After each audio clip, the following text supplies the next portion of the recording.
Welcome! In this quick tutorial, I'll show you how to manage DNS records in cPanel, step by step. First, log into your cPanel account using your hosting credentials.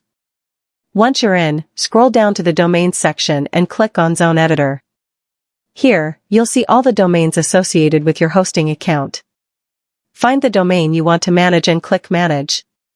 You'll now see a full list of your DNS records, records, names, MX, TXT, and more. To add a new record, click Add Record, select the type of record you need, and enter the required details, like name, TTL, and value. To edit an existing record, click the Edit button next to it, make your changes, and hit Save Record. To delete a record, simply click the Delete button. Be cautious, DNS changes can affect your website and email.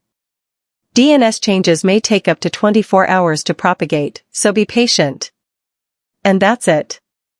You've successfully learned how to manage DNS records in cPanel. If this helped you out, give it a thumbs up, and don't forget to subscribe for more quick web hosting tutorials.